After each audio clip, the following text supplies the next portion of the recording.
Я хочу вас спитати, я історією займаюся, Ну. а ви з котелок самі, да? Да. А там колись були могилки, ховали людей за котелками, правда? Зараз уже їх нема. Не, и я не помню, кто Не, а были. там, где дорогу делали. Там були дві гори, як я в школу ходив у Котелках.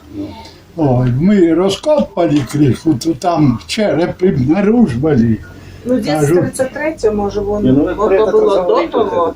Ні, я не знаю, не пам'ятаю.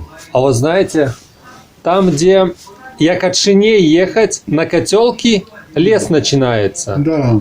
И по правой стороне там ямы такие. Ну, гора, ну вони кажуть, що там гора. ця гора, де пісок копали, то Там череп. пісок той вивезли. Ага. От, у село, у нас у селі білорус трактор не проходив.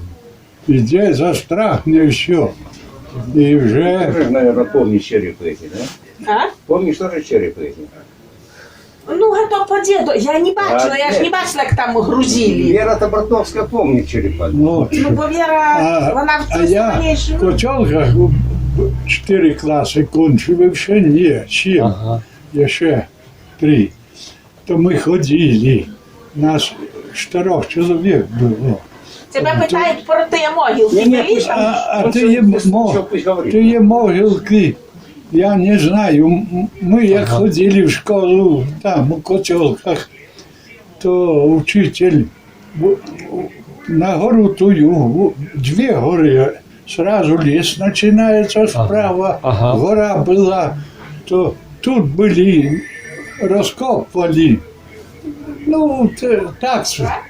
І брали у село, хати строїли то під фундамент.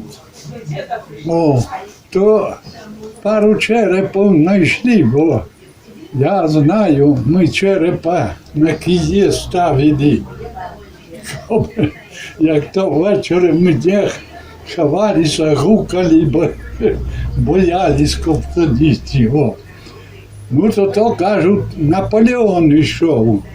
Наполеон по гостинці. Іде ж гостинець, коло Чахця й пішов. Да. Ну, то він ховав своє. От.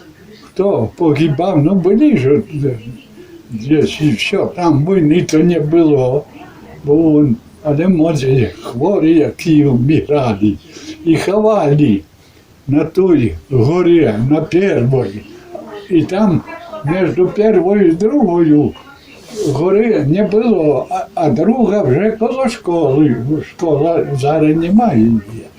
О, то там тая вища була гора. І її всі став як колхоз, і її всю эту пісок у село брали, і тут мої пружани возили. І зараз тих горей нема. Ну там далі був ліс, і то курган був такий. О.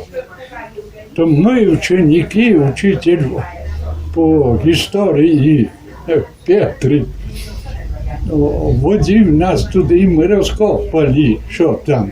Ну ми там не знайшли. Черепов не ніс. А где вот эта гора была? Где она находилась? А де коло дороги сразу. Дорога і Шиню до Котелків, Ага. і все, і сразу. Гора, пісок, тут як сразу ножа, то аж далеко не протягували, пастуга була. О, там дорога йде, і тут сразу одна гора, і Шиню в'їхати. Она Ліс была у починає. лесе? У лесе? Да. І ліс, та на юру сосни росли. І все, і коло дороги. Дорога вузька була. О, там, може, метрів 3 було. А то гора була. То вы кажете, были 2 горы такие Да, на... одна є, а після, ну, а друга там далі коло школи, та я висока. О. От ми з тої гори Вот. Зимы были серьезные, снегу много, то мы лыжи, я хто де добивав із кадушок, кадушки були такі високі, розбивали лыжи, робили і на ту гору заносили, як станеш, і туди преаж, а там сразу дорога, і за дорогою болото починалося. І аж на те болото залетиш, як ніде не перекинешся. А где ваших людей с котелков ховали? А у Староволі наш приход зачинили чужу церкву Ясно. і ховали під Староволею, і зараз є кладбище, іде в Староволі. Наші, мої батьки, то тут в Пружанах по Кавшинях відкрилось, а їхні ж батьки, то все в Староволю возили з котелком. Так що тут у котелках ніяких кладбищ не було. О.